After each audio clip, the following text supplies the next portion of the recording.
Hello. आज के इस वीडियो में जो एनसीईआरटी की इकोनॉमिक्स की सीरीज है उसी को कंटिन्यू करेंगे हम लोग। और फिलहाल हम लोग देख रहे हैं जो क्लास 12th का माइक्रो इकोनॉमिक्स है वो। तो माइक्रो इकोनॉमिक्स में चैप्टर 1, चैप्टर 2 और चैप्टर 3 ऑलरेडी कवर की जा चुकी है। इसके अलावा 9th, 10th, 11th ये सारे इकोनॉमिक्स के बुक जो है वो एनसीईआरटी की ऑलरेडी कवर की जा चुकी है। तो अगर आपने उसको नहीं देखा है then you can go and watch. इसमें जो है वो चैप्टर 4 को कंटिन्यू किया जाएगा जो माइक्रो इकोनॉमिक्स का है 12th क्लास का। चैप्टर 4 का टाइटल है theory of firm under perfect competition, यानी कि परफेक्ट कंपटीशन के सिनेरियो में कोई फर्म जो है वो किस तरह से बिहेव करता है। इंट्रो देखते हैं सबसे पहले चैप्टर का। तो पिछले चैप्टर में हमने डिस्कस किया था, किस पे फोकस किया था, कंज्यूमर पे, कि कंज्यूमर का बिहेवियर क्या होता है मार्केट पे, किसी भी इकोनॉमी में, मार्केट में बेसिकली। और इस चैप्टर में जो चैप्टर 4 है वो चैप्टर 3 का पार्ट था। चैप्टर 4 में हम यहाँ पे देखेंगे कि प्रोड्यूसर का बिहेवियर जो है वो खास करके वो किस तरह से होता है, और इंपॉर्टेंटली किस कंडीशन में, परफेक्ट कंपटीशन वाले सिनेरियो में। किसी भी इकोनॉमी में या किसी भी मार्केट में जो फर्म को लेकर के सबसे इंपॉर्टेंट क्वेश्चन है वो ये है कि फर्म जो है वो फर्म मतलब कंपनी, प्रोड्यूसर, वो अपने प्रोडक्शन के लेवल को किस तरह से जो है वो डिसाइड करते हैं, यानी कि कितना यूनिट प्रोड्यूस करना चाहिए, प्रोडक्शन इंक्रीज करना चाहिए या प्रोडक्शन डिक्रीज करना चाहिए।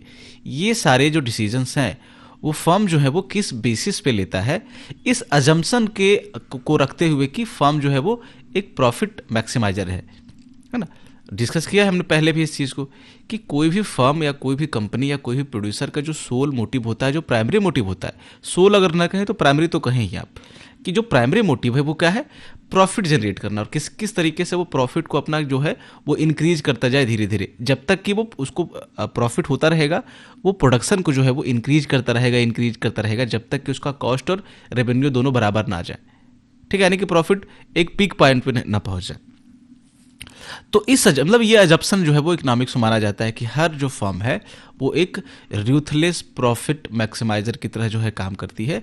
इस अजम्पशंस को लेकर के देखेंगे हम लोग कि फर्म जो है अपने प्रोडक्शन के लेवल को, आउटपुट के लेवल को जो है वो किस तरह से डिसाइड करती है। उसके बाद ये इसमें एक और अजम्पशन माना जाता है कि जो फर्म है वो जितना भी आउटपुट करेगी, जितना भी प्रोड्यूस करेगी अपना, उसको क्या करेगी, उस सारे चीज़ों को वो है सेल कर देगी।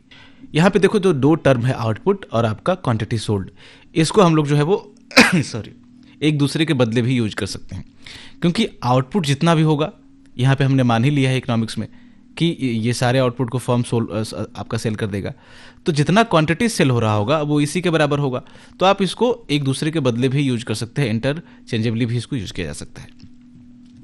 तो ये हो गया आपका इंट्रोडक्शन। अब हम लोग देखते हैं कि परफेक्ट कंपटीशन जो है वो होता क्या है, इसके फीचर्स क्या क्या होते हैं। नाम में देखो आप, परफेक्ट कंपटीशन यानी कि बहुत कट टू कट कंपटीशन होने वाला है, एक नाम से ही थोड़ा बहुत सेंस जो है वो निकल करके आ रहा है। तो किसी भी मार्केट स्ट्रक्चर जो है वो अगर परफेक्ट कंपटीशन है या नहीं है, उसको समझने के लिए हम उसके फीचर्स को देखते हैं, उसका स्ट्रक्चर को देखते हैं कि किस तरह से उसमें चीज़ें हो रही है, सेलर कितने हैं, बायर कितने हैं, प्रोडक्ट किस तरह का है। तो ये चार जो है वो आपको इंपॉर्टेंट फीचर देखने को मिलेंगे आपका परफेक्ट कंपटीशन में, या फिर ये चार फीचर आपको किसी भी मार्केट स्ट्रक्चर में देखने को मिल जाए तो आप बोलेंगे कि ये क्या है, परफेक्ट कंपटीशन है। कौन से फीचर हैं वो? सबसे पहला फीचर है कि यहाँ पे बहुत ह्यूज नंबर ऑफ क्या होंगे, बायर्स होंगे और सेलर भी होंगे, यानी कि सेलर भी बहुत सारे होंगे, मतलब बेचने वाले भी बहुत सारे हैं और ख़रीदने वाले भी बहुत सारे हैं। तो जब बहुत सारे बेचने वाले हैं, बहुत सारे खरीदने वाले हैं, तो कोई भी इंडिविजुअल एजेंट या फिर सेलर ले लो आप या बायर ले लो, अगर मान लो कि 1000 सेलर हैं, 1000 और 1000 मतलब कि 10,000 बायर्स हैं, इस तरह से, तो कोई एक अकेला सेलर जो है वो मार्केट को इन्फ्लुएंस कर सकता है, मार्केट प्राइस को नहीं कर सकता, क्योंकि बहुत सारे लोग हैं वहाँ पे। अगर मार्केट पोस्ट का जैसे ये मोनोपोली में होगा कि जब एक ही सेलर होगा तब वो जो चाहे प्राइस रख लिया, प्राइस को इन्फ्लुएंस कर सकता है, लेकिन यहाँ पे आप कुछ प्राइस के साथ करने जाओगे, बायर किसी और के पास चला जाएगा। अभी प्रोडक्ट भी उसमें सिमिलर होगा, देखेंगे। देखो दूसरा जो फीचर है वो ये है कि आपका होमोजेनस प्रोडक्ट होगा। होमोजेनस का मतलब कि बिल्कुल आइडेंटिकल प्रोडक्ट होगा जो फर्म्स के द्वारा क्या किया जाएगा, सेल किया जाएगा, कोई डिफरेंस नहीं होगा। सिमिलर भी होने की बात नहीं कर रहा है यहाँ पे, सिमिलर का भी मतलब होता है कि चलो थोड़ा बहुत डिफरेंस आ जाएगा, लेकिन यहाँ पे बिल्कुल आइडेंटिकल प्रोडक्ट की जो है वो बात की जा रही है। एग्जाम्पल के लिए मैं आपको बता देता हूँ, जैसे एक एग्जाम्पल लेते हैं। एप्पल मार्केट आप कभी गए हो, या फल मंडी जो होता है वो कभी आप जाओ, तो यहाँ पे देखते हो कि ढेर सारे जो है वो, मान लो कि एक तरफ बनाना बिक रहा है, एक तरफ गुआवा बिक रहा है, एक तरफ जो है वो एप्पल बिक रहा है। तो सपोज एप्पल बेचने वाले यहाँ पे 100 पीपल हैं, और सबका एप्पल जो यहाँ पे है क्या है, आइडेंटिकल है, बिल्कुल सेम है। एक ही जगह से मान लो कि कश्मीर से वहाँ पे आ गया है या फिर हिमाचल से आया है, तो सिमिलर क्वालिटी का और सिमिलर जो है वो आपका प्राइस का, दोनों जो है वहाँ पे सेम ही है। तो बायर के पास कोई भी रीज़न नहीं होगा कि एक सेलर को दूसरे के मुकाबले जो है वो ज़्यादा जो है वो प्रीफर किया जाए, क्योंकि सबका प्रोडक्ट सेम है, सबकी क्वालिटी जो सेम है, और प्राइस जो है लगभग प्राइस सेम ही होगी। यहाँ पे देखेंगे कि प्राइस का भी क्या होगा। प्राइस में जैसे क्या है ना कि अगर मान लो कि 100 रुपीज़ के हर जगह एप्पल आपको बिक रहा है, तो जैसे ही कोई 101 रुपये भी बेचेगा ना, तो आप क्या करोगे, मूव कर जाओगे, क्योंकि भाई अब सेम चीज़ ही मिल रहा है, तो क्यों आप एक रुपये एक्स्ट्रा दोगे?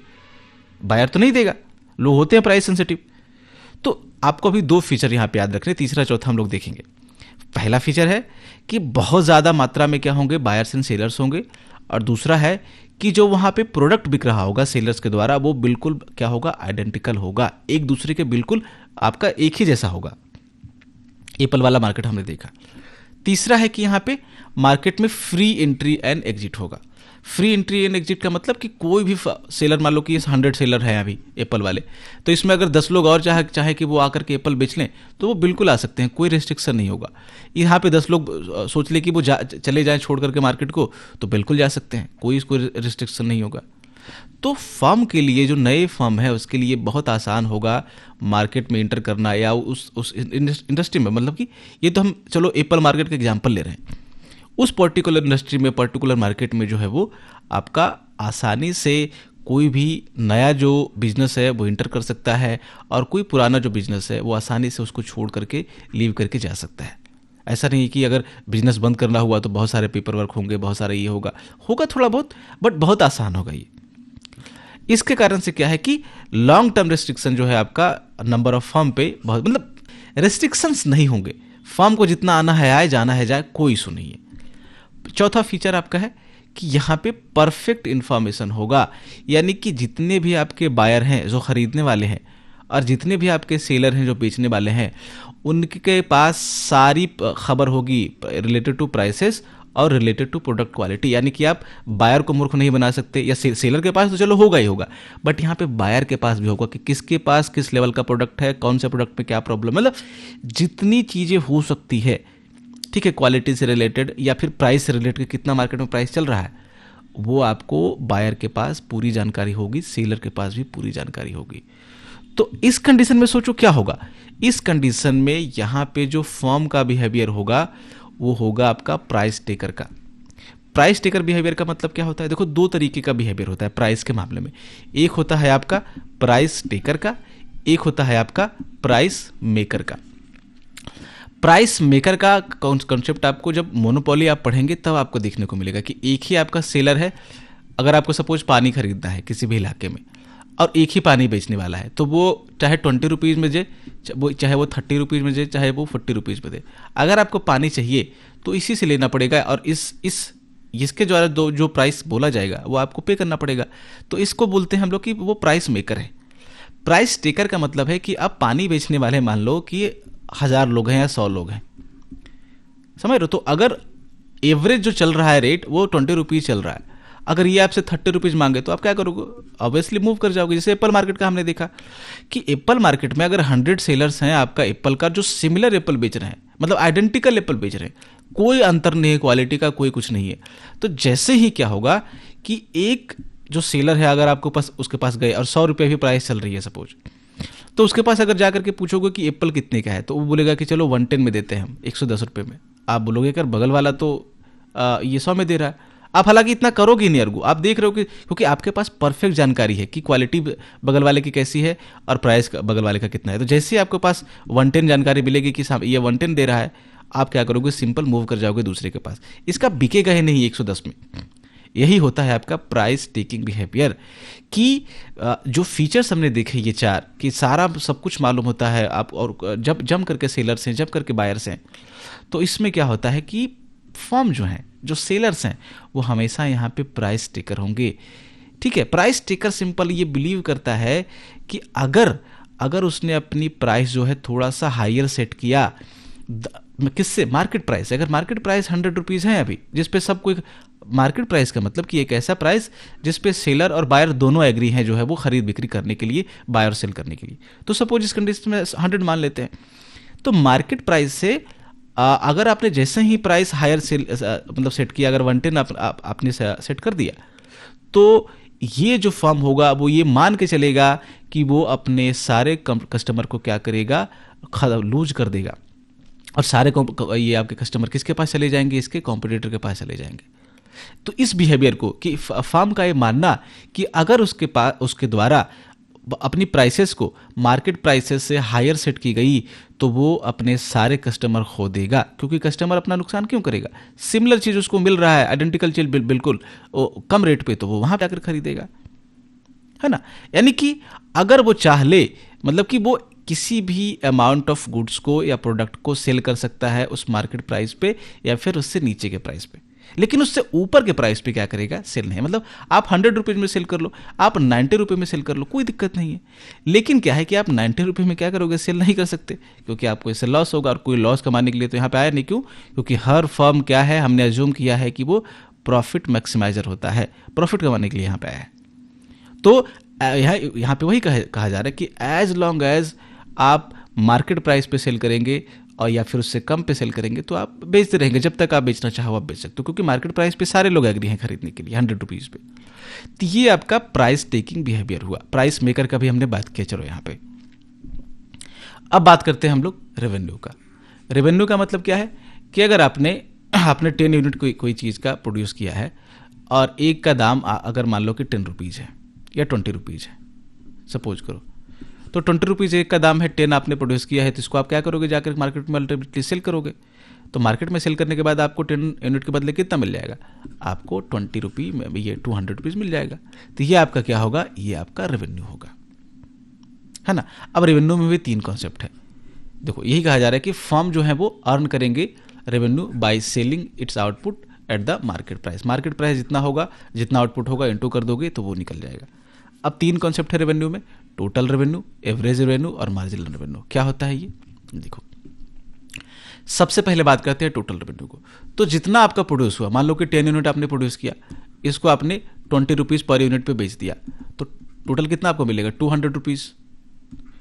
ये 200 रुपये आपके क्या हो गए, टोटल रेवेन्यू। यानी कि जितना आपका आउटपुट हुआ और उसको जाकर के बेचा आपने मार्केट में, जितना आपको पैसा मिला, जितना आपको रेवेन्यू मिला, वो क्या है आपका टोटल रेवेन्यू। एग्जाम्पल के लिए देखो, जैसे ये आपका मान लो कि कैंडल वाला एग्जांपल लिया गया है कि कोई मैन्युफैक्चरर है, वो आपका कैंडल बनाता है और वो बॉक्स में उसको डाल करके सेल कर देता है। तो पर बॉक्स वो 10 रुपये में बेच रहा है, 10 रुपीज़ में। तो क्या है कि वो अगर एक बॉक्स बेचता है, एक मिनट कलर चेंज कर लेता हूँ इसका, अगर वो एक बॉक्स यहाँ पे सेल करता है तो कितना मिलेगा उसको, 10 रुपीज़। अगर 2 बॉक्स बेचता है तो एक बॉक्स की प्राइस है आपका 10 रुपीज़, तो 2 बॉक्स का कितना हो जाएगा, 10 × 2 20 रुपीज़। 3 बॉक्स का उसी तरीके से आपका 30 रुपीज़ हो जाएगा।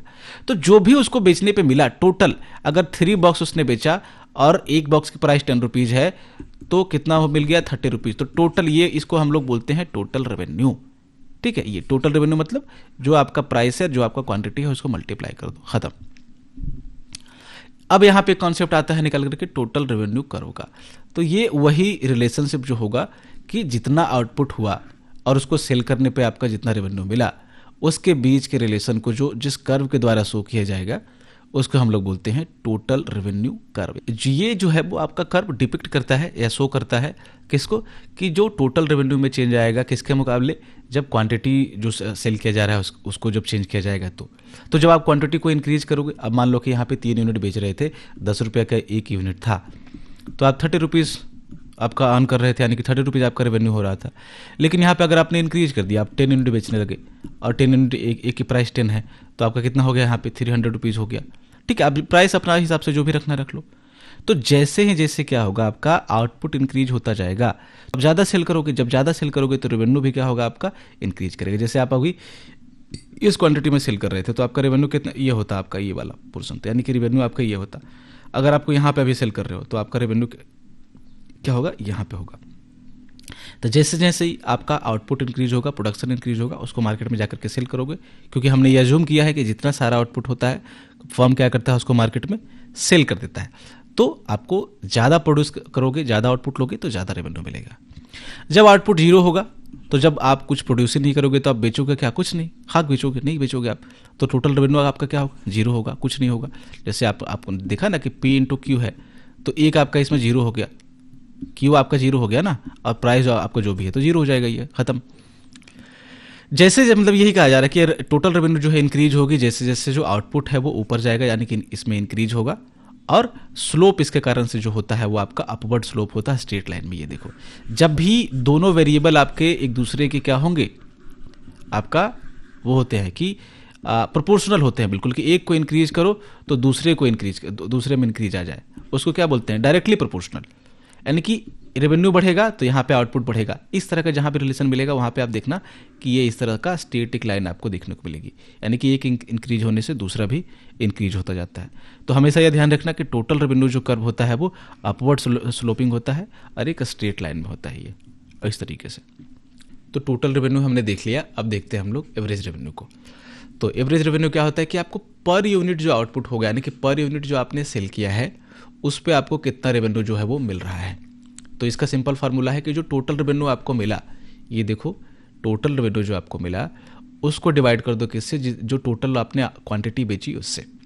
यहाँ पे जैसे एग्जांपल के लिए कि अगर आपने 3 यूनिट बेचा आउटपुट और आपको टोटल रेवेन्यू मिला आपका 30 रुपीज़, तो 30 को 3 से डिवाइड कर दो तो एक यूनिट का निकल जाएगा आपको कि पर यूनिट आपने एवरेज आपको कितना मिला है, तो 10 रुपीज़ आपको मिला है।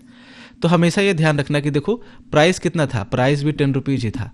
यहाँ पे एवरेज प्राइस 10 रुपीज़ था, एवरेज रेवेन्यू कितना आया, ये भी 10 रुपीज़ आया। तो हमेशा परफेक्ट कंपटीशन वाले मार्केट में जब आपका फर्म प्राइस टेकर की तरह बिहेव करती है तो यहाँ पे एवरेज जो रेवेन्यू होगा वो हमेशा मार्केट प्राइस के इक्वल होगा। यहाँ पे भी आप निकाल करके देख लो कि 50 है, 5 यूनिट बेचा है आपने, ये तब भी आपको 10 ही आएगा। तो 10 प्राइस हो गई, price equal to 10, market price 10 हो गया, आपका एवरेज रेवेन्यू भी क्या हो जाएगा, यहाँ पे 10 हो जाएगा। दोनों हमेशा बराबर होंगे, ये ध्यान रखना। अब है मार्जिनल रेवेन्यू। तो मार्जिनल रेवेन्यू का सिंपल मतलब है, मार्जिनल का हम देखो कई बार मार्जिनल डिस्कस करते आ रहे हैं थ्रू आउट द चैप्टर्स। तो मार्जिनल में हमने एक चीज़ सीखा है कि एडिशनल, मार्जिनल का मतलब एडिशनल, कि एडिशनल रेवेन्यू कितना आपके पास आएगा, कब?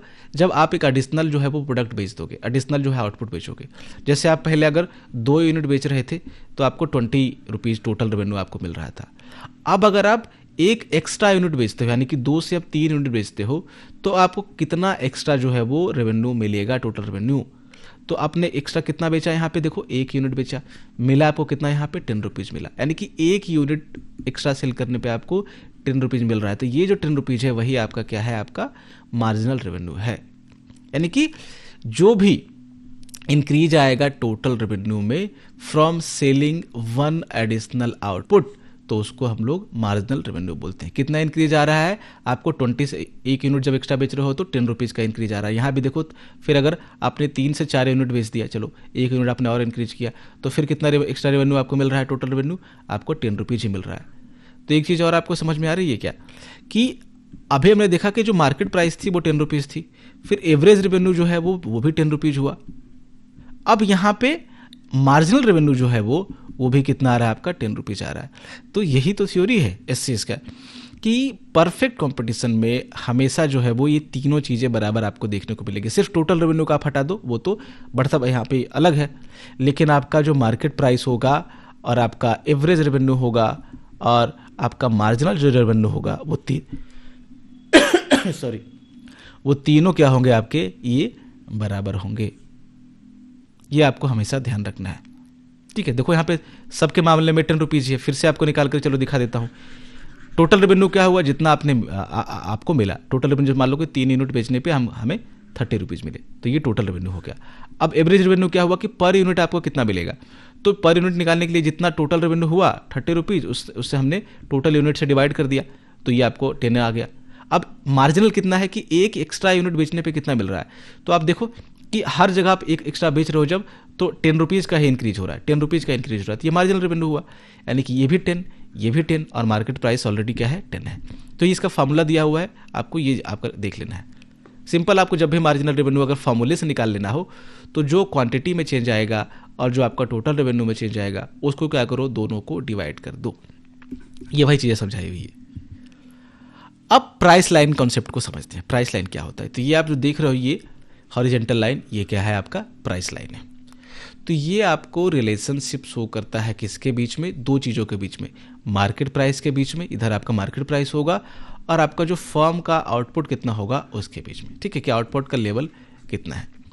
एक यहाँ पे आपको समझना है कि समझना क्या, आपको मालूम है कि जो एप्पल मार्केट का हमने जो एग्जाम्पल देखा, तो 100 रुपीज़ अगर मार्केट प्राइस थी, मार्केट प्राइस अगर 100 रुपीज़ है, तो कोई भी सेलर जो है वो 100 रुपीज़ से ऊपर बेचने की हिम्मत नहीं करेगा, क्योंकि जैसे ही 100 रुपीज़ से ऊपर बेचने की हिम्मत करेगा, तो यहाँ पे क्या है कि चूंकि परफेक्ट कंपटीशन का मार्केट है, सेलर, ये जो आपका बायर क्या होंगे, जो कस्टमर क्या होगा, वो दूसरे सेलर के पास चला जाएगा, कॉम्पिटिटर के पास चला जाएगा। हमने पीछे समझा, क्योंकि तभी यहाँ पे जो आपका फर्म है वो किस तरह से बिहेव करती है, वो प्राइस टेकर की तरह बिहेव करती है कि जो प्राइस मार्केट में मिल रहा है उसी पे बेचो भैया, वही हमारे लिए जो है वो अपने फायदे का है। उससे ज़्यादा पे बेचोगे तो जो फायदा थोड़ा बहुत हो रहा है वो भी खत्म हो जाएगा, है ना। तो यहाँ पे आप चाहे 1 यूनिट बेच लो, चाहे आप 10 यूनिट बेच लो, चाहे आप 100 यूनिट बेच लो, प्राइस जो है ये हमेशा क्या रहेगी? हमेशा सिमिलर रहेगी। अगर 100 है तो 100 ही रहेगी, यानी कि ये जो प्राइस पी है वो कितने भी आप आउटपुट प्रोड्यूस कर लो, कितने भी आप चीज़ें मतलब कि बेचने के लिए आप प्रोडक्शन करो उसका, उससे कोई फर्क नहीं पड़ता कि आपके पास सप्लाई कितना है। यहाँ पे प्राइस हमेशा एक जितना ही रहता है। तो इसीलिए एक जब लाइन बनेगी तो वो क्या बनेगी? आपको हॉरिजेंटल, यानी कि ये मान लो कि 100 रुपीज़ की लाइन है, तो आप यहाँ पे 10 यूनिट प्रोड्यूस कर रहे हो तो भी आप इतने में ही 100 में बेच रहे हो। आप अगर आपके पास 1000 केजी का केजी एप्पल है तो भी आप क्या कर रहे हो? 100 केजी में ही, मतलब 100 रुपीज़ में ही बेच रहे हो। इसी तरीके से कोई प्रोडक्शन कर रहा होगा किसी भी और प्रोडक्ट का, तो भी उसके साथ भी यहाँ पे ऐसा ही होगा। तो ये आपको हर यहाँ पे ये चीज़ आपको एक मिलता है, लाइन मिलता है, जिसको हम लोग प्राइस लाइन बोलते हैं। ये भी क्या होगा कि ये जो फर्म का जो प्राइस लाइन है वो आपका ये AR कर्व भी होता है, एवरेज रेवेन्यू कर्व भी होता है। अभी क्या बताया ना मैंने आपको कि जो एवरेज रेवेन्यू है वो बराबर है किसका? आपका प्राइस के, मार्केट प्राइस के। अब ये इसको एवरेज रेवेन्यू बोलो। इवन कि मार्जिनल रेवेन्यू होगा वो भी इस तरह से स्ट्रेट लाइन में आएगा। देखा ना हमने, तीनों बराबर होता है। तो इसमें यही कहा जा रहा है कि जो आपका प्राइस लाइन है वो किसके सिमिलर होता है? आपका एवरेज रेवेन्यू कर्व के सिमिलर ही होता है। ये कॉन्सेप्ट आपको मैं समझा चुका हूँ। तो क्योंकि यहाँ पे दोनों चीज़ें बराबर ही है, तो ये कांस्टेंट जा रही है तो ये भी कांस्टेंट जाएगी आपका। अगर प्राइस कांस्टेंट जा रहा है तो एवरेज रेवेन्यू कांस्टेंट जाएगा आपका। अब मार्जिनल रेवेन्यू भी उसी तरीके से होगा, तो ये आपको ध्यान रखना है। तो ये प्राइस लाइन समझ लिया हमने। अब देखते हैं एक कॉन्सेप्ट प्रॉफिट मैक्सिमाइजेशन का। प्रॉफिट क्या होता है?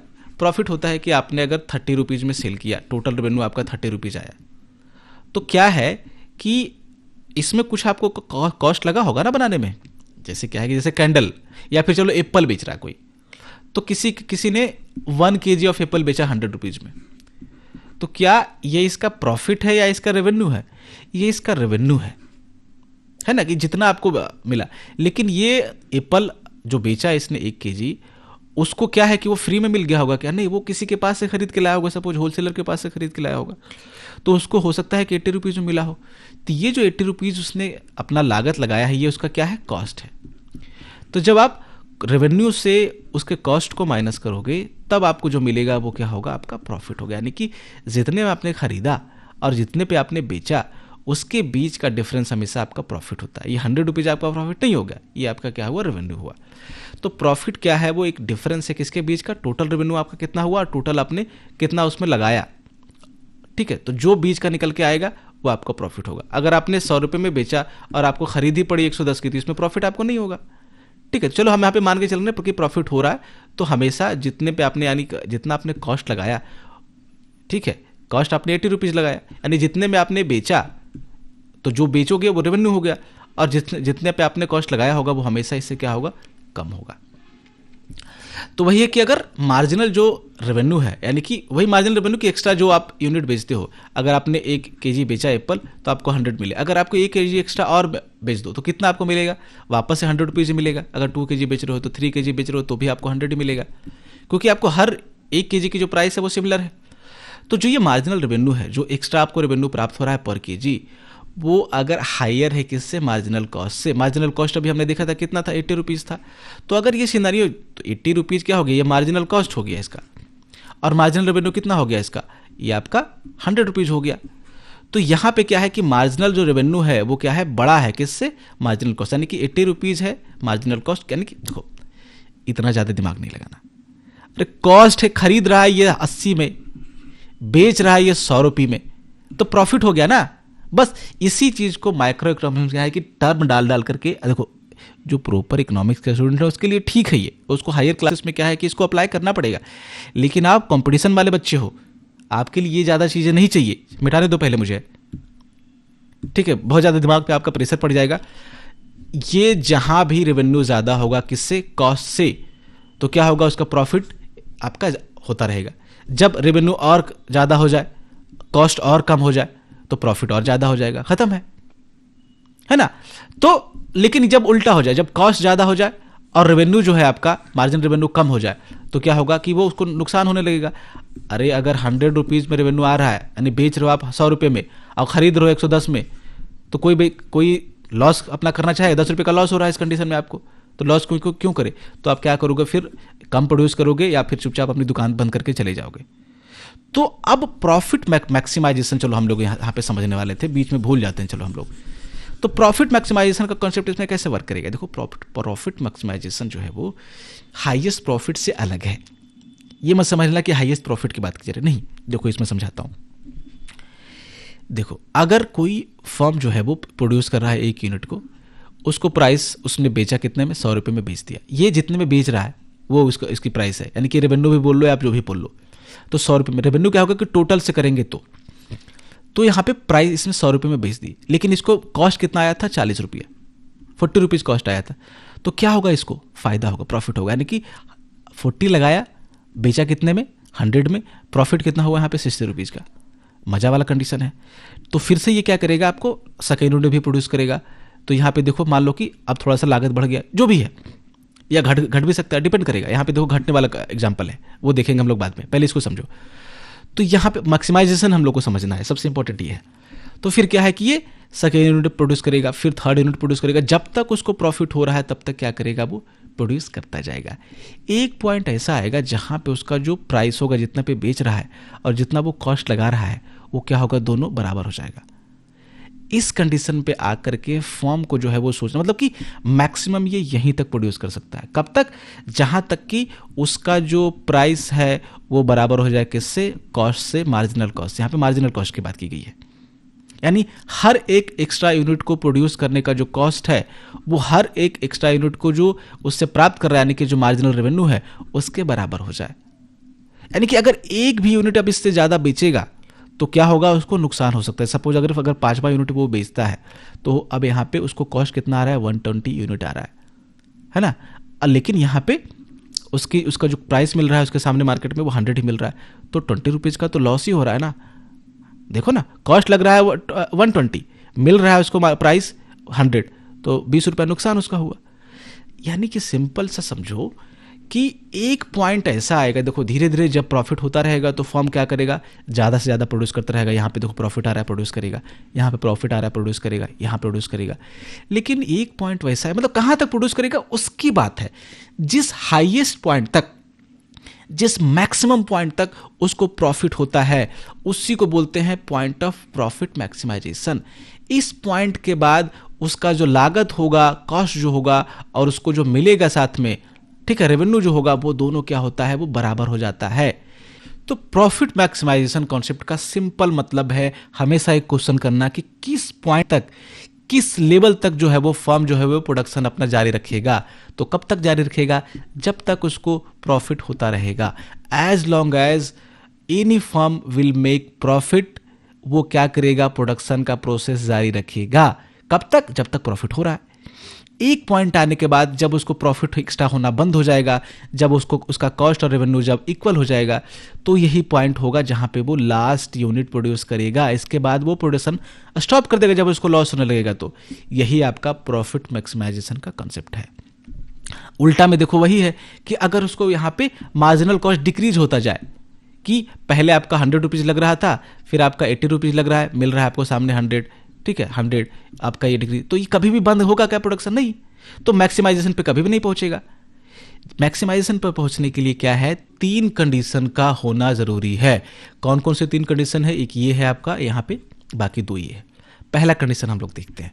फर्स्ट कंडीशन ये है कि मार्केट प्राइस हमेशा किसके इक्वल होना चाहिए, आपका मार्जिनल कॉस्ट के। देखा ना हमने 100 वाले कॉन्सेप्ट पे कि मार्केट प्राइस यहाँ पे देखो जो प्राइस है वो आपका मार्जिनल कॉस्ट के इक्वल हो गया, तो इस पे आपका प्रॉफिट जो है वो मैक्सिमम पॉइंट पे पहुंच गया। ठीक है, अभी देखो मैक्सिमम पॉइंट और हाईएस्ट प्रॉफिट ये दोनों अलग अलग चीजें हैं बच्चे, मैं बार बार बोल रहा हूँ। आपको लगेगा कि यार 100 रुपीज में अब अभी ये कॉस्ट कर रहा है, मतलब 100 कॉस्ट है 100 रेवेन्यू है, तो प्रॉफिट मैक्सिमम कैसे होगा। अरे प्रॉफिट मैक्सिमम या प्रॉफिट हाईएस्ट की बात नहीं हो रही, उस पॉइंट की बात हो रही है जहां तक वो प्रोडक्शन करेगा, वो है मतलब हाईएस्ट कहां तक प्रोड्यूस कर पाएगा उसकी बात हो रही है। ठीक है, बस इस टर्म को इसने इकोनॉमिक्स में बोल दिया है प्रॉफिट मैक्सिमाइजेशन, इसका मैं कुछ नहीं कर सकता, लेकिन इसका कॉन्सेप्ट जो है वो डिफरेंट है। समझ रहे हो, बोल दिया है प्रॉफिट मैक्सिमाइजेशन, लेकिन वहां पे जाकर के प्रोडक्शन को स्टॉप करेगा। ठीक है, चलो ज्यादा दिमाग नहीं लगाना इसमें। देखो तो इक्वल हो जाएगा, जैसे देखो यहां पे क्या है कि ये मार्जिनल कॉस्ट का आपका ये है, पहला कंडीशन का आपको एक कर्व में बता रहा है। तो जब ये जैसे ही मार्जिनल कॉस्ट आपका डिक्रीज होता रहेगा, देखो जब ये मार्जिनल कॉस्ट आपका इधर डिक्रीज होता रहेगा, इधर वाले में क्लीन में दिखाता हूं, ये जब डिक्रीज होता रहेगा तो प्रोडक्शन स्टॉप करेगा, ये नहीं स्टॉप करेगा। कहां पे स्टॉप करेगा, जब आपका ये जो प्राइस है, ये जो प्राइस लाइन है उसके बराबर इसका कॉस्ट हो जाएगा मार्जिनल कॉस्ट, तो इस बी पॉइंट पे जाकर के जो है वो ये प्रोडक्शन को स्टॉप करेगा। तो ये पॉइंट ही क्या है, आपका प्रॉफिट मैक्सिमाइजेशन वाला पॉइंट है। तो फर्स्ट कंडीशन क्या है कि जो प्राइस है, मार्केट प्राइस है, वो किसके इक्वल होना चाहिए, आपका मार्जिनल कॉस्ट के इक्वल होना चाहिए। दूसरा कंडीशन क्या है कि मार्जिनल कॉस्ट जो है वो मस्ट बी नॉन डिक्रीजिंग, यानी कि हमेशा ये इंक्रीज होते जाना चाहिए, तभी जाकर के एक समय जो है वो आपका मार्जिनल कॉस्ट और मार्केट जो प्राइस है वो क्या हो जाएगा, इक्वल हो जाएगा। देखा ना हमने ये कि ये इंक्रीजिंग है, 40 हुआ पहले मार्जिनल कॉस्ट, फिर 60 हुआ, फिर 80 हुआ, इंक्रीज कर रहा है ये, फिर 100 पे जाकर के ये आपका मैक्सिमाइज हो जाएगा। यहाँ पे डिक्रीज कर रहा है तो कभी भी मैक्सिमाइजेशन पॉइंट पे पहुंचेगा नहीं, उसको तो मजा आएगा, प्रोडक्शन करता रहेगा। यहाँ पे इसीलिए कहा जाता है आपका कि हमेशा सेकंड कंडीशन में कि जो मार्जिनल कॉस्ट है वो हमेशा नॉन डिक्रीजिंग होना चाहिए, डिक्रीज नहीं करना चाहिए, हमेशा अपवर्ड स्लोपिंग होना चाहिए, ऊपर जाना चाहिए। तो यहाँ पे देखो ऊपर जा रहा है, तब यहाँ पे जाकर के यहाँ पे मैक्सिमाइज होगा, नीचे जाएगा तो कुछ होगा ही नहीं, उगाता रहेगा वो।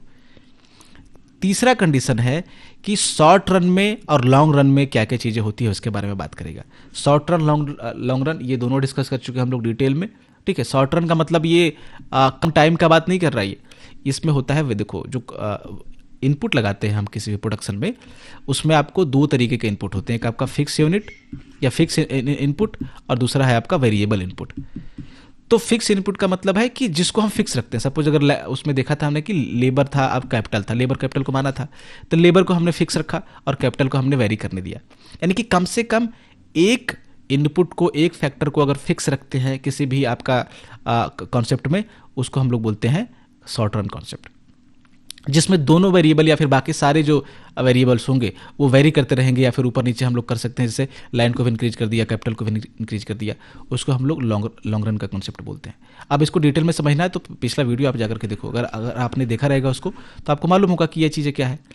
तो शॉर्ट रन में कहा जा रहा है कि जो प्राइस है प्रॉफिट मैक्सिमाइजेशन पे पहुंचने के लिए वो जो प्राइस है वो मस्ट भी क्या होना चाहिए, मतलब ग्रेटर, या तो इक्वल हो या तो ग्रेटर हो, किसके, एवीसी के, एवरेज आपका वेरिएबल जो कॉस्ट है उसके बराबर हो। तो जब कॉस्ट के बराबर हो जाएगा कि या क्या प्राइस, तो जाकर के प्रॉफिट मैक्सिमाइज हो जाएगा। उसी तरीके से लॉन्ग रन में भी ये चीज होगा कि जो कॉस्ट, अरे भैया सब कुछ कॉन्सेप्ट ही वही है कि कॉस्ट बराबर प्राइस हो जाए, समझ लो, जो लागत है उसके बराबर उसको रेवेन्यू हो जाए। तो जितना लागत लगा रहे हो उतना ही मिल रहा है, तो आगे प्रोड्यूस करोगे क्या आप, नहीं करो, मतलब ज्यादा प्रॉफिट होगा फिर नहीं आपको। इसको नॉर्मल प्रॉफिट का एग्जांपल, मतलब कि कॉन्सेप्ट आता है, वो अभी आगे देखेंगे। तो जब मिनिमल प्रॉफिट होगा, नॉर्मल प्रॉफिट होगा, तो कोई भी फर्म बहुत ज्यादा लंबे समय तक टिकेगी नहीं, अगर थोड़ा बहुत भी नीचे हुआ तो नुकसान होने लगेगा ना। तो यही कहा जा रहा है कि जहां पे भी कॉस्ट, सबका सिंपल मतलब यही है, ये बेकार का जो है वो इतना सारा ग्राफ ये सब है इसमें। अगर मुझे सिंपल एनसीईआरटी नहीं पढ़ाना होता, अगर आपको सिंपल पढ़ाना होता तो मैं मक्खन की तरह आपके दिमाग में ये सब डाल देता। अब कुछ लोग कहेंगे कि नहीं आपने ये एबीसी नहीं लिखा है, एसी नहीं लिखा है, तो बुक पे लिखा हुआ है, तो मैंने लिख दिया है चलो। लेकिन इससे क्या है कि थोड़ा कॉम्प्लिकेटेड हो जाता है, इसको समझाने के लिए मुझे थोड़ा सा एक्स्ट्रा खींच देना पड़ता है ना। तो कंडीशन क्या है कि देखो कि एक ही कंडीशन है, 3 कंडीशन की जगह आप अगर एक कंडीशन समझ लो कि जो कॉस्ट है वो आपका रेवेन्यू के इक्वल हो जाए, जितना उसको मिल रहा है, यानी कि जो ही आपका लागत लगेगा और जितना उसको मिलेगा वो दोनों जिस पॉइंट पे बराबर हो जाएगा, उसको वही पॉइंट जो है आपका, वहीं पे प्रॉफिट मैक्सिमाइज हो जाएगा, उसके आगे प्रोडक्शन नहीं होगा, है ना। तो इसी कंडीशन में यहाँ पे उसको डिफरेंट कंडीशन में अलग अलग तरीके से प्रस्तुत किया गया है कि यहाँ पे मार्केट प्राइस हो जाए मार्केट कॉस्ट के बराबर, तो भी यहाँ पे वही चीज़ होगा। दूसरे कंडीशन क्या है कि इंक्रीज होता जाना चाहिए, एक पॉइंट पे क्या आएगा कि प्राइस और आपका कॉस्ट जो है बराबर हो जाएगा। और तीसरा कंडीशन में क्या है कि ये भी है कि शॉर्ट रन में यह होना चाहिए कि एवरेज वेरिएबल कॉस्ट बराबर हो किसके, मार्केट प्राइस के, और यहाँ पे है कि एवरेज कॉस्ट बराबर हो मार्केट प्राइस के लॉन्ग रन में। खत्म। चलो, वो ग्राफिकल रिप्रेजेंटेशन था, उसको आप देखोगे चुपचाप बैठ के समझ में आ जाएगा, नहीं देखना मत देखो, कोई फर्क नहीं पड़ेगा। आप एक हार्डकोर इकोनॉमिक्स का स्टूडेंट नहीं हो, कोई हार्डकोर इकोनॉमिक्स वाला है तो वो ऑफेंड ना हो, आपको अलग से पढ़ने की ज़रूरत है। हालांकि इतने भी आपका काम चल जाएगा, इतना पढ़ लोगे आप तो फिर आप क्या करोगे कि खुद से भी समझ सकते हो हर चीज़ को। अब है सप्लाई कर्व को देखते हैं। तो सप्लाई क्या होता है, जो टोटल आउटपुट प्रोड्यूस कर रहा है। इसको भी हमने समझा था कि जो आउटपुट होता है उसको हम लोग सिनोनिमसली या फिर आपका ये इंटरचेंजेबली जो है वो हम लोग आउटपुट को सप्लाई से भी समझते हैं, वो पिछले चैप्टर में हमने डिस्कस किया था। तो फर्म का जो सप्लाई होगा वो क्या होगा, जितना भी क्वांटिटी वो प्रोड्यूस कर रहा होगा, वो जो प्राइस पॉइंट होगा उस पर, जो भी प्राइस उसमें मार्केट चल रही होगी उस पर वो डिसाइड करेगा कि अगर 100 रुपीज़ की प्राइस हमको मिल रही है तो इस पर आगे हमको प्रोड्यूस करना है कि नहीं करना है। तो उसने अगर सोचा कि प्रोड्यूस करना है तो जो क्वांटिटी प्रोड्यूस करेगा, सपोज वो 1000 क्वांटिटी अगर प्रोड्यूस कर रहा है तो ये क्वांटिटी उसकी सप्लाई कही जाएगी उस फार्म की। सप्लाई शेड्यूल क्या होता है, तो ये क्या होगा, एक तरह से टेबल होगा इस तरह से, यहाँ पे प्राइस लिखा होगा एक तरफ, यहाँ पे टोटल आपका आउटपुट लिखा होगा कि इतने प्राइस पे 100 रुपये के प्राइस पे इतना आउटपुट हुआ है, 120 के प्राइस पे जो है इतना आउटपुट हुआ। तो इस तरह का जो टेबल जो दिखाएगा उसको सप्लाई शेड्यूल जो है वो बोलते हैं। तो table describing quantity sold by a firm at various prices called supply schedule. Supply curve क्या होता है, तो वही है कि एक तरफ क्या होगा आपका प्राइस होगा और दूसरी तरफ आपका आउटपुट होगा। तो जिस प्राइस पे जितना आउटपुट फर्म ने किया, जितना सप्लाई फर्म ने किया, उसको जिस कर्व के द्वारा दिखाया जाएगा उसको क्या बोलेंगे, सप्लाई कर्व बोलेंगे। अब ये सप्लाई कर्व वही है कि दोनों फिर अलग अलग कॉन्सेप्ट है, शॉर्ट रन और लॉन्ग रन। तो शॉर्ट रन में जो सप्लाई कर्व बनेगा उसको शॉर्ट रन सप्लाई कर्व बोलेंगे, लॉन्ग रन में जो सप्लाई कर्व बनेगा उसको लॉन्ग रन सप्लाई कर्व बोलेंगे, है ना। तो ये चीज़ है। अब देखो, अगर आप चाहो तो मैं आपको डिटेल में समझा सकता हूँ फिर कि ये आपका एसएमसी क्या होता है, ये एससीसी क्या होता है, एवीसी क्या होता है, लेकिन बच्चे इसका मतलब ये टॉपिक तो 10 घंटे में भी चल सकती है अगर हर टर्म को मैं समझाने बैठ जाऊँ तो, है ना। और लंबा हो भी सकता है ये, मतलब इतना टर्म इसमें इतना कॉम्प्लिकेशन है कि, लेकिन आप हो कंपटीशन वाले लोग तो आपको क्या है कि समझ करके इसको निकल जाना है। एग्जाम में इससे हो सकता है बहुत ज़्यादा क्वेश्चन नहीं आए, लेकिन आप चूंकि इकोनॉमिक्स को समझने आया हो कि उसके बेस पे जो है इकोनॉमिक्स के जितने सारे कॉन्सेप्ट आपके पास फ्यूचर में आए उसको आसानी से समझ सको, तो हर कॉन्सेप्ट को आपने क्या किया कि ओवरऑल समझ लिया। मैं आपको इतना समझा दूंगा कि आपको दिक्कत नहीं होगी, लेकिन अगर आप चाहोगे कि फिर ये सारा चीज़ समझो तो आप समझ सकते हो, पढ़ सकते हो 10 घंटे, लेकिन जो चीज़ आपको 1.5 घंटे में पढ़नी थी वो उसमें आपने 10 घंटे लगाए, तो आपका जो कॉस्ट बेनिफिट होगा ना वो बहुत लो हो जाएगा। और इसी चीज़ को अवॉइड करना है आपको यूपीएससी या फिर कोई और पीएसएस वगैरह का एग्जाम आप देते हो तो इसीलिए मैं इसको बहुत ज़्यादा खींच नहीं रहा। मैं खींच सकता हूँ लेकिन आपको ज़रूरत नहीं है उसकी। चलो, तो शॉर्ट रन सप्लाई कर्व क्या हो जाएगा, जो शॉर्ट रन वाले कंडीशन में बनेगा। ये देखो आपका ये जो आप देख रहे हो ना, ये शॉर्ट रन सप्लाई कर्व है। यही बोल रहा है कि आपका जो यहाँ पे एसएमसी कर्व जो आपका यहाँ पे मिनिमम एवीसी के जो मिनिमम पॉइंट है उससे ऊपर जो आपको देखने को मिल रहा है, ये शॉर्ट रन हो गया। फिर लॉन्ग रन में क्या बनेगा, ये आपका लॉन्ग रन सप्लाई कर्व है। चलो खत्म। लॉन्ग रन में जो बन रहा है supply curve, long run curve, short run में short run. Shut down point का आएगा, वही जो आपको एग्जाम्पल दिया था मैंने कि जब 100 और ये 100 हो गया, मार्जिनल कॉस्ट 100 था आपका, और ये जो आपका प्राइस था वो 100 हो गया था। ये पॉइंट जो आपको दिखाया था ये प्राइस, इसके बाद ये लास्ट यूनिट आपको यहाँ पे जो भी फर्म होगी वो प्रोड्यूस करेगा। क्यों? क्योंकि इसके बाद जो उसका जो कॉस्ट है वो ज़्यादा हो जाएगा, किससे, प्राइस से। यानी कि जो प्राइस उसको जो बेचेगा जा करके वो आपको कम रहेगा और जो लागत लगाएगा वो ज़्यादा हो जाएगा। तो जो मिलेगा वो कम, जो लगाएगा वो ज़्यादा, तो प्रोडक्शन करेगा नहीं, स्टॉप करेगा। तो इस पॉइंट को हम लोग बोलेंगे क्या, शट डाउन पॉइंट। यानी कि एक ऐसा पॉइंट जिसके नीचे जो है वो फर्म जो है वो अपना प्रोडक्शन स्टॉप कर दे, उस पॉइंट को बोलते हैं शट डाउन पॉइंट। अब फिर से वही टेक्निकल चीज़ें हैं। तो आपका शॉर्ट टर्म में कहाँ पे पॉइंट आएगा, वो ये पॉइंट पे, यानी कि जब प्राइस जो है, ये प्राइस है और यहाँ पे आपका जो कॉस्ट समझ लो इसको, ठीक है, एसएमसी है तो यानी कि कॉस्ट है एक तरह का ये। तो ये आपका इस पॉइंट पे शॉर्ट रन में कंपनी जो है वो प्रोड्यूस करना बंद कर देगी, इसको शॉर्ट रन का शट डाउन पॉइंट बोलेंगे। यहाँ पे जो है वो लॉन्ग रन में शट डाउन पॉइंट होगा, खत्म। चलो, शट डाउन पॉइंट का सिंपल मतलब जिसके बाद, जिस पॉइंट के बाद कंपनी प्रोड्यूस करना बंद कर दे, फर्म प्रोड्यूस करना बंद कर दे, तो वही जहाँ पे प्रॉफिट मैक्सिमाइज हो जाएगा उसके आगे वाला पॉइंट होगा वो। अब है कि प्रॉफिट कितने तरीके के होते हैं यहाँ पे, तो दो तरीके के प्रॉफिट होंगे, एक नॉर्मल प्रॉफिट होगा और दूसरा है आपको सुपर नॉर्मल प्रॉफिट। तो नॉर्मल प्रॉफिट का क्या मतलब होता है, नाम मात्र का प्रॉफिट, मतलब बहुत ज़्यादा प्रॉफिट होगा ही नहीं इसको, मतलब बस चल रहा है, किसी तरीके से खींच रहे हैं। तो the minimum profit which is required to keep functioning a firm, ठीक है, जो बिजनेस को चलाने के लिए जो मिनिमम प्रॉफिट आपको चाहिए होता है, अगर वो हो रहा हो तो उसको बोलते हैं नॉर्मल प्रॉफिट। इस नॉर्मल प्रॉफिट को एक कॉस्ट ही कंसीडर किया जाता है जिसको अपॉर्चुनिटी कॉस्ट बोलते हैं, ठीक है, अपॉर्चुनिटी कॉस्ट ऑफ एंटरप्रेन्योरशिप। ये क्या भला है, ये भला है कि जैसे देखो क्या है कि ये बिल्कुल एकदम कट टू कट कमा रहा है, जितना लागत लगा रहा है उसके आसपास ही इसको रेवेन्यू भी प्राप्त हो रहा है, तो नॉर्मल प्रॉफिट हो रहा है इसको। अब क्या है कि सपोज ये आदमी कहीं से छोड़ के आया होगा जॉब, सपोज इसने कोई स्टार्टअप किया, कहीं पे इसका सॉफ्टवेयर इंजीनियर था ये, और कहीं इसका पैकेज 10 लाख रुपए पर मंथ ये अर्न कर रहा था। अब क्या है कि जब इसने ये फर्म खोला है तो ये एक्स्ट्रा तो कुछ अर्न ही नहीं कर रहा है, जितना लागत लगा रहा है उतना ही इसको प्राप्त हो रहा है। मान लो कि 100 रुपये लगा रहा है तो 101 रुपये के आसपास मिल रहा है इसको, या 102 रुपये मिल रहा है इस तरह से। या फिर यहाँ पे मान लो कि 1 लाख रुपये ये अर्न कर रहा है, लेकिन लगा भी रहा है 1 लाख रुपये, तो कोई प्रॉफिट हो रहा है, इसको नहीं हो रहा है। रेवेन्यू माइनस कॉस्ट करोगे तभी तो प्रॉफिट निकल के आता है। तो अगर ये जाकर के अपना जॉब ज्वाइन कर लेता तो इसको 10 लाख रुपीज़ पर मंथ आते रहते, लेकिन चूंकि अब इसने ये फॉर्म शुरू किया है, एंटरप्रेन्योरशिप इसने शुरू किया है, तो ये क्या कर रहा है, ये 10 लाख रुपीज़ भी पर मंथ एक तरह से लगा रहा है इसमें। समझने की कोशिश करो, ये लॉस ही तो कर रहा है 10 लाख रुपीज़। तो इसीलिए कहा जाता है कि जो नॉर्मल प्रॉफिट होता है ना, वो भी एक तरह का कॉस्ट होता है, जिसको हम लोग अपॉर्चुनिटी कॉस्ट ऑफ एंटरप्रेन्योरशिप के नाम से जानते हैं। अगर वो जाकर के अपनी जॉब कर लेता तो वो एक्स्ट्रा अर्न कर रहा होता। इसका देखो चैप्टर में अलग तरीके से एग्जांपल दिया गया है कि मान लो कि किसी ने 1000 रुपीज़ जो है वो इन्वेस्ट कर दिए। अब उसको इन्वेस्ट करने के बाद 1000 रुपीज़ उसको मिल रहा है, कुछ नहीं ज़्यादा। अगर वो इस पैसे को क्या करता कि बैंक में जाकर के डिपॉजिट कर देता, एफडी कर देता या कुछ कर देता, तो उसको 10% के आसपास सपोज इंटरेस्ट अगर मिलता तो उसको 100 रुपये मिल रहे होते इसके अगेंस्ट में हर साल। अब चूंकि इसने यहाँ पे अपने धंधे में लगा दिया है, फर्म में लगा दिया है, तो इसको ये 100 रुपये मिलेंगे, नहीं मिलेंगे। ये जो इसकी अपॉर्चुनिटी गई 100 रुपये मिलने की, या फिर ये जो अपॉर्चुनिटी गया 10 लाख रुपीज़ पर मंथ मिलने की, यही क्या होता है, अपॉर्चुनिटी कॉस्ट होता है। सिंपल, आपको बस इतना समझना है कि जो नॉर्मल प्रॉफिट है वो एक तरीके का कॉस्ट ही होता है, क्योंकि प्रॉफिट तो कुछ हो नहीं रहा, प्लस ऊपर से जो अपना टाइम है, ये सारा जो कॉस्ट है वो भी, मतलब कि टाइम वगैरह जा रहा हो तो इसका भी तो आपको जोड़ना पड़ेगा। ये सब जोड़ोगे तो पता चलेगा कि और जा ही रहा है, आ कुछ नहीं रहा। तो ये आपका नॉर्मल प्रॉफिट हुआ।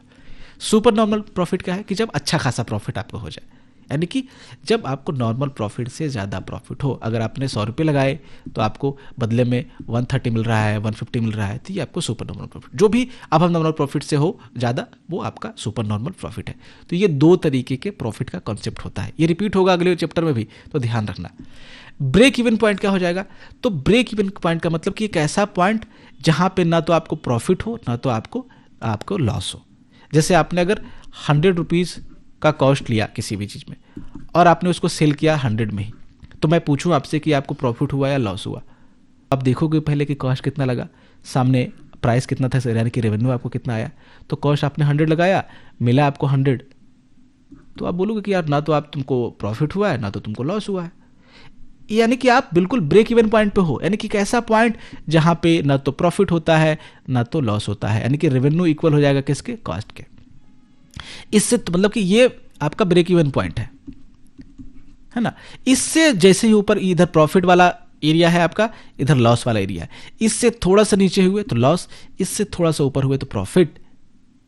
यही पॉइंट लगभग आपका ये जो पॉइंट है वो नॉर्मल प्रॉफिट का पॉइंट भी होता है। यहीं पे आप कमा रहे हो तो नॉर्मल प्रॉफिट जब कमाते हो तो, है ना। तो ब्रेक इवन पॉइंट का मतलब ना तो प्रॉफिट ना तो लॉस, वहीं पे आप जहां पे कट टू कट वाले कंडीशन में हो, ये बोलते हैं। अब देखते हैं हम लोग कि फर्म के सप्लाई को कौन कौन से डिटर्मिनेंट हैं वो अफेक्ट करते हैं। जब सप्लाई को अफेक्ट करेंगे तो सप्लाई कर्व को भी अफेक्ट करेंगे, वही चीज़ है, ठीक है।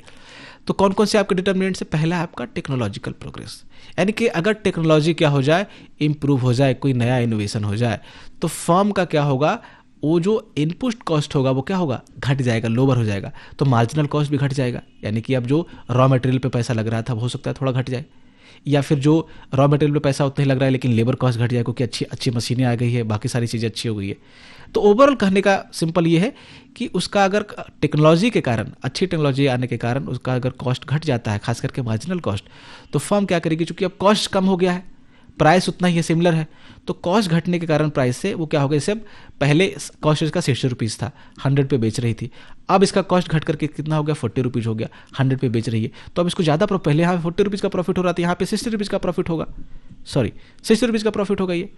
तो जैसे ही आपका प्रॉफिट ज़्यादा होगा इस कंडीशन में, तो फर्म क्या होगी, वो ज़्यादा प्रोड्यूस करेगी। प्रोडक्शन का मतलब सप्लाई, तो सप्लाई ज़्यादा होगा तो क्या होगा, ये सप्लाई कर्व में थोड़ा बहुत चेंज आएगा। तो एक चीज़ आपको ध्यान रखना है, इसको आपको मुझे इरेज करने दो, ये पूरा क्यों नहीं हुआ, चलो पूरा नहीं हो रहा, कुछ जिद्दी हो गया ये थोड़ा। तो एक बात आपको ध्यान रखना है कि सप्लाई कर्व जब, यानी कि सप्लाई जब इंक्रीज होगी तो सप्लाई कर्व राइट की तरफ जो है वो शिफ्ट होगा, जब सप्लाई डिक्रीज होगी तो सप्लाई किस तरफ होगा, लेफ्ट की तरफ शिफ्ट होगा, इस तरह से लेफ्ट की तरफ, लेफ्टवर्ड शिफ्ट होगा। तो यहाँ पे चूंकि क्या हुआ है कि टेक्नोलॉजी के प्रोग्रेस आने से, मतलब टेक्नोलॉजी के अच्छे होने से सप्लाई क्या होगी, इंक्रीज होगी, यहाँ पे ज़्यादा प्रोड्यूस कर रहा है, तो सप्लाई कर्व किधर की ओर शिफ्ट हो जाएगा, राइट की ओर शिफ्ट हो जाएगा। अब जा करके ग्राफ पे उसको समझाने की जरूरत नहीं, इतना बस समझ लेना है आपको, नहीं याद रखे कोई दिक्कत नहीं है। फिर अगर इनपुट प्राइसेस में थोड़ा चेंज आया, जैसे इनपुट प्राइस अगर बढ़ जाए उसका, जैसे अगर वेज बढ़ गया, लेबर को आप पहले से ज़्यादा दे रहे हो, तो जब लेबर को पहले ज़्यादा दोगे तो आपके कॉस्ट भी ये काउंट होगा। जब आपकी लागत बढ़ जाएगी, प्रोडक्शन कॉस्ट बढ़ जाएगा, तो क्या होगा, आप पहले के मुकाबले कम प्रोड्यूस करोगे।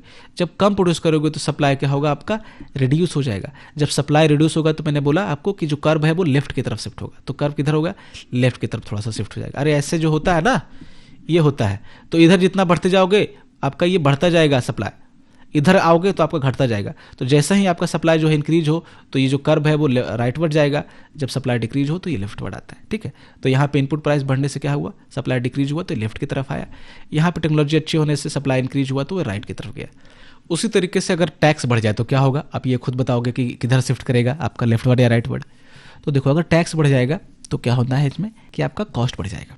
जो आउटपुट पे अगर आपका जो टैक्स लगा रही है गवर्नमेंट पर यूनिट पे, तो वो जब इंक्रीज होगा तो आपको पे करना पड़ेगा, आपको पे करना पड़ेगा। तो फर्म का मतलब क्या, आपका यानी कि फर्म के इस पर्सपेक्टिव से देख रहे हैं यहाँ पे, तो उसका कॉस्ट बढ़ जाएगा। जब कॉस्ट बढ़ जाएगा तो वो सप्लाई क्या करेगी, डिक्रीज करेगी, कम प्रोड्यूस करेगी अब पहले के मुकाबले, तो सप्लाई क्या होगा, डिक्रीज हो गया। सप्लाई डिक्रीज होगा तो किधर जाएगा, ये जो आपका इधर है वो लेफ्ट की तरफ शिफ्ट होगा इस वाले ग्राफ पे, है ना, सप्लाई लेफ्ट की तरफ। सिंपल सा चीज़ आपको ध्यान रखना है कि जब किसी भी कारण से सप्लाई जो है इंक्रीज हो जाए तो सप्लाई कर्व किधर शिफ्ट होगा, राइट की तरफ शिफ्ट होगा। सॉरी, जब इंक्रीज होगा सप्लाई तो राइट की तरफ शिफ्ट होगा इधर वाले में, और जब डिक्रीज हो सप्लाई तो लेफ्ट की तरफ शिफ्ट होगा सप्लाई कर्व। खत्म। तो ये आपका, अब मार्केट सप्लाई कर्व देखते हैं। वो जो अभी सप्लाई कर्व हमने देखा वो किसका था, जितना भी हमने पीछे बात किया वो किसके रिगार्डिंग था, वो किसी भी इंडिविजुअल फर्म के रिगार्डिंग था। कोई भी अपना जो पर्सनल प्रोड्यूस कर रहा है उसके लिए, चाहे वो फर्म हो, फैक्ट्री हो, चाहे कोई इंडिविजुअल हो। ठीक है, अब मार्केट पे क्या हो रहा है, मार्केट में किस तरह से सप्लाई हो रहा है और उससे क्या कर्व बन रहा है वो देखते हैं। तो देखो, मार्केट सप्लाई कर्व जो होता है वो ये शो करता है कि टोटल क्वांटिटी जो मार्केट में सप्लाई की जा रही है सभी फर्म के द्वारा, जो ऑल फर्म है उसके द्वारा मार्केट में कितनी क्वांटिटी या कितना सप्लाई है। जितना सप्लाई होगा और उससे जो कर्व बनेगा उसको मार्केट सप्लाई कर्व बोलेंगे। देखो ईजी कर देता हूँ चलो आपके लिए, ये एग्जाम्पल वगैरह ज़्यादा दिमाग नहीं लगाना है। अगर एक इसमें मान लो कि 3 फर्म ले लेते हैं, बहुत ज़्यादा लंबा लेंगे तो बहुत ज़्यादा टाइम लगाना पड़ेगा। एक फर्म है ए, बी और सी। मार्केट प्राइस कोई भी 100 रुपीज़ रख लेते हैं आसानी के लिए। तो इस मार्केट प्राइस पे ए जो फर्म है वो प्रोड्यूस कर रही है आपका मान लो कि 10 यूनिट, बी प्रोड्यूस कर रही है आपका 15 यूनिट और सी प्रोड्यूस कर रही है आपका 25 यूनिट। तो ये हर फर्म अलग अलग प्रोड्यूस कर रहे हैं, ये अलग प्रोड्यूस कर रहा है, ये अलग प्रोड्यूस कर रहा है, ये अलग प्रोड्यूस कर रहा है। तो ये इंडिविजुअल फर्म का सप्लाई हो गया। अब मार्केट सप्लाई के लिए क्या करेंगे कि फर्म तो की 3 है मार्केट में, तो सबका सप्लाई यहाँ पे सम कर देंगे सबको। यहाँ पे जैसे 10 + 15 + 25 कितना हो जाएगा आपका 25 और आपका 15 हो जाएगा 40, यहाँ पे 50 हो जाएगा। यानी कि मार्केट सप्लाई क्या हो जाएगा, 50 हो जाएगा। खत्म, यही है मार्केट सप्लाई कर्व। इसको आप चार्ट पर डाल दो, ये आपका मार्केट सप्लाई कर्व हो गया। जैसे यहाँ पे देखो, एक ए फर्म था, उसका सप्लाई कर्व ये है, फर्म बी है उसका सप्लाई कर्व ये है, यहाँ पे आपका ये मार्केट सप्लाई कर्व है। जैसे एग्जांपल में देखो, चलो अब हाँ यहाँ पे ये ध्यान रखना है कि ये जो सप्लाई कर्व होता है, मार्केट सप्लाई कर्व, ये डिराइव किया जाता है horizontal summation of all supply curve जो इंडिविजुअल फर्म के द्वारा बन रही होगी, उसको जब आप हॉरिजॉन्टली सम कर दोगे, जोड़ दोगे सबको, ये जो हमने यहाँ पे जोड़ा। लेकिन हॉरिजॉन्टली जोड़ने का मतलब क्या है, देखो क्या है ना कि प्राइस जो होती है परफेक्ट कॉम्पिटिशन में फिक्स होती है, चूंकि यहाँ पे हॉरिजॉन्टल लाइन होगी तो हर फर्म की प्राइस अलग अलग हो रही है, मतलब अगर यानी कि हर प्राइस पॉइंट पे वो अलग अलग जो है वो प्रोडक्शन कर रहा होगा।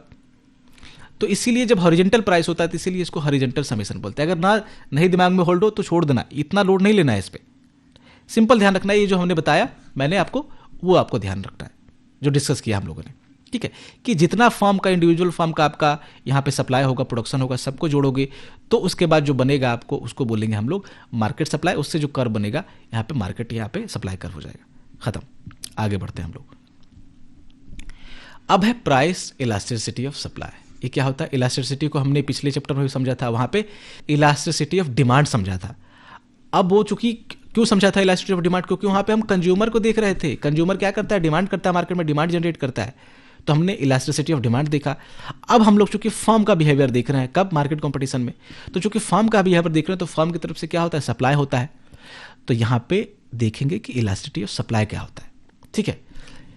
अब कॉन्सेप्ट वही रहेगा कि अगर प्राइस हमने इंक्रीज किया, कि जो प्राइस में चेंज आया उसके रिलेटिव में जो सप्लाई किया जा रहा था या आउटपुट प्रोड्यूस किया जा रहा था किसी भी फर्म के द्वारा, उसमें कितना चेंजेस आया, इसके बीच के रिलेशन को हम लोग बोलेंगे इलास्टिसिटी ऑफ सप्लाई। तो it measure how responsive the quantity supplied it to change in price, यानी कि जब प्राइस में जितना चेंज होगा उसके हिसाब से फर्म क्या करेगी? अपने सप्लाई में इंक्रीज करेगी, डिक्रीज करेगी, उस चीज को हम लोग इलास्टिसिटी ऑफ सप्लाई बोलेंगे। जैसे क्या है ना कि अगर किसान को एमएसपी ज्यादा दो, प्राइस अगर चेंज कर दो, पहले 1800 रुपये एमएसपी मिल रहा था सपोज करो राइस का या धान का, अब सरकार बोले कि हम आपको क्या करेंगे? ज्यादा देंगे, बढ़ा करके इसको 3600 कर देते हैं, तो क्या होगा कि यहाँ पे किसानों को मजा आ जाएगा, वो क्या करेंगे? और ज्यादा प्रोडक्शन शुरू करना, मतलब कि शुरू कर देंगे। पहले अगर किसान 100 kg प्रोड्यूस कर रहा तो वो क्या करेगा कि 200 kg या 300 kg या 400 kg, जितनी उसकी कैपेसिटी होगा, क्योंकि अब प्राइस ज्यादा उसको मिलेगी, तो जब प्राइस ज्यादा मिलेगी तो ज्यादा प्रोड्यूस करेगा। उसी तरीके से अब क्या होगा कि गवर्नमेंट बोले कि आपको जो 1800 दे रहे थे वो आपको अब 900 दे देंगे, कम देंगे, तो अब जो फार्मर होंगे बहुत लोग प्रोड्यूस करना बंद कर देंगे, तो प्रोडक्शन क्या होगा? सप्लाई जो है वो डिक्रीज हो जाएगा। तो चाहे इंक्रीज हो चाहे डिक्रीज हो, किसके कारण से? जो प्राइस में चेंज हुआ है उसके कारण से। तो इसको हम लोग बोलेंगे कि ये प्राइस को लेकर के सेंसिटिव है मार्केट या जो प्रोड्यूसर है, और वो इसको और टर्म में बोल सकते हैं कि ये इलास्टिक है। जब कोई चेंजेस नहीं आता तो उसको इनइलास्टिक बोलते हैं। समझेंगे अभी 3-4 चीजें क्या होती है, इरेज करने दो इसको। तो ये आपको 2 चीजें ध्यान रखनी है कि परसेंटेज चेंज प्राइस में कितना आया है और आपको सप्लाई में कितना परसेंटेज चेंज आया है। उन दोनों फिगर को आप ध्यान में रखोगे तो आपका निकल जाएगा price elasticity of supply. Example दे रहा है इस किताब में, देखो कि क्रिकेट बॉल था आपका, उसका प्राइस था पहले 10 रुपीज।